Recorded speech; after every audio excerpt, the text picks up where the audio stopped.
Videos देखने के लिए सब्सक्राइब करें जनसत्ता.com, बेल आइकन दबाकर पाएं लेटेस्ट नोटिफिकेशंस। मोदी सरकार ने 29 जून को उन 59 मोबाइल ऐप्स पर बैन लगा दिया जिनका लिंक चीन से है। इसके लिए देश की संप्रभुता और सुरक्षा का हवाला दिया गया। बैन होने वाले ऐप्स में टिकटॉक, कैम स्कैनर और यूसी ब्राउजर जैसी कई एप्लीकेशन शामिल हैं जिन्हें भारत में लाखों करोड़ों लोग इस्तेमाल कर रहे थे। इनमें से टिकटॉक, यूसी ब्राउजर और शेयरिट जैसे ऐप्स तो रेवेन्यू के मामले में भारत में काफी मजबूत स्थिति में थे और इन कंपनियों में काफी कर्मचारी भी काम करते थे।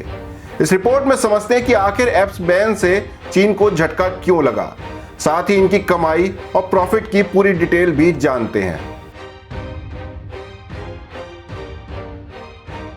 टिकटॉक और हेलो, ये दोनों social media apps ByteDance India technology private limited द्वारा ऑपरेट किए जाते थे। पूरे देश में इन दोनों ऐप्स के करीब 170 मिलियन से ज्यादा एक्टिव यूजर्स थे।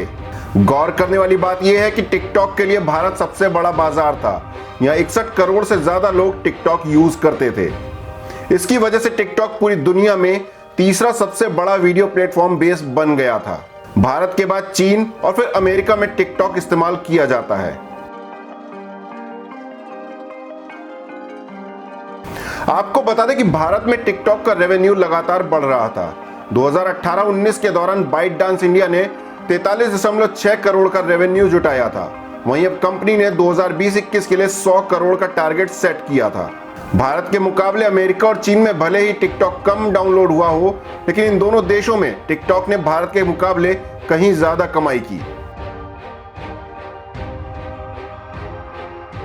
सेंसर टावर की ओर से जारी आंकड़ों के मुताबिक अमेरिका में अब तक 165 मिलियन बार टिकटॉक को डाउनलोड किया गया है और 2019 में कंपनी ने 650 करोड़ रुपए का कारोबार किया था।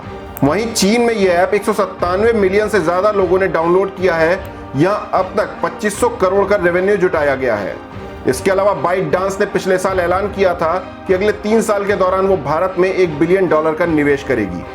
आपको बता दें कि बाइटडांस इंडिया ने देश के 8 शहरों में अपने ऑफिस खोल रखे थे। इनमें करीब 1000 लोग काम करते थे।